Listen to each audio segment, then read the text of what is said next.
Alright, Hosses, welcome back to another Node.js tutorial. And before we get started, I need to tell you a story. Nothing to do with Node.js, but I need to get it out. So, I was at the grocery store yesterday, and I was checking out, and the cashier, she was a pretty cute girl actually. She was like, making small talk, this and that. And eventually she asked me what I did for work, and I go, I'm a programmer, you? And then I realized that I just asked the cashier what she did for work, and then I realized that I am an idiot, and my face got red, and I tried to avoid eye contact. So, yeah, pretty embarrassing. Again, that wasn't like a story into what I'm going to teach you right now, just something embarrassing that happened to me. So, let's get started. Now, in this tutorial, what I want to do is I want to cover some basics of JavaScript. This isn't really specific to Node.js, but these are some concepts that are really important and we're going to come across a lot in Node.js. So again, I know this isn't a JavaScript tutorial, but these are really important to understand right now. So the first piece of information is this. Whenever you make objects in Node.js, they're the exact same as JavaScript. So for example, you can have like first name, Bucky. This person object can also have a property of last name, and I'll set that equal to Roberts. Make sure you separate these with a comma, and we'll just say something like age 28. Alright, so again, what you can do is you can actually call console log and just print out this entire object, and what's going to do is just print out the properties. Make sure you have your semicolons in there. Nothing new. Now another thing I want to point out is this. So whenever you're typing JavaScript, it's pretty much just code that runs in your browser. It runs, unless you have like a while loop in there, it just completes and it's done. However, this code right here, think of it as code that's going to run on your server. So it's a little bit different. Any Node.js code is going to run on your server and it's going to run continuously. So this process is still going on until we stop it. Now, if you try to run this again, I already set it up, so it says, are you sure you want to run this again because you already have a process running?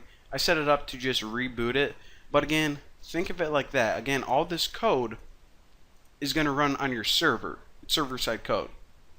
Alright, so now that we got that taken care of, another thing I want to point out is this. So, say that you have a function called add numbers, and you just try to add two numbers together, A and B, and of course this just returns A plus B. So in Node.js, console.log, what two numbers? 7 and 3. Alright. So whenever you have a function and you try to log it out, what it's going to do is it prints out the return data. So again, whenever I run this, it's going to print out 10. So again, any function you print out, one more time, it's going to return, or it's going to print out the return data. Simple enough. So why do I say that? Well, there's going to come, let's say that we have a function called like worthless. And it doesn't take any parameters because all this function does is nothing at all. So let me just call worthless. Alright, so this function right here, check out what's happening. It doesn't have any return value, any return statement. So whenever we try to run this and print it out, this function is going to be equal to undefined. So that's another concept that we're going to come across a lot. Any function without an explicit return statement, like this, it's always going to return undefined. So you actually saw that before whenever we just log something out, like in our very first tutorial. Ugh.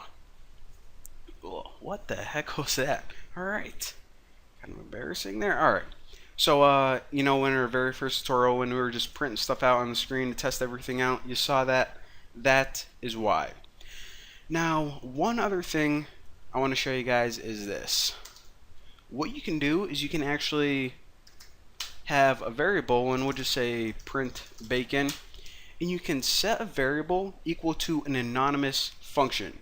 So say that we had a function, and we'll just make a really simple, stupid function, And what's this function gonna do? It'll just print something out. So console log bacon is healthy. Don't believe the doctors. Might as well capitalize that, make this a little bit more formal. Alright, so we pretty much have a function that prints something out. And my semicolon right there.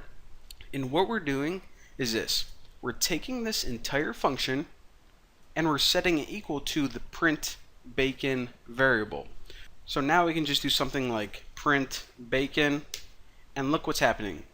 So of course, whenever you run this, you know what's going to happen. It's going to print out bacon is healthy, don't believe the doctors, whatever. But the point is, we really don't need a name for this function. So most of the time whenever we create functions, we have a name so we can reference them and use them where we want them, obviously.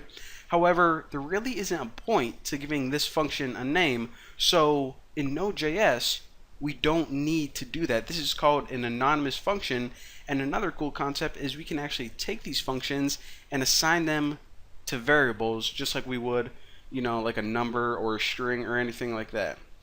And of course, why would we want to do this? Well, one cool thing that we can do is this. Whenever we have a function stored in a variable, we can actually use this and pass them to other functions. So set timeout is a function I'm going to be talking to you guys about a lot in the next tutorial, but check this out. We can actually pass print bacon in there and put like 5,000 or something.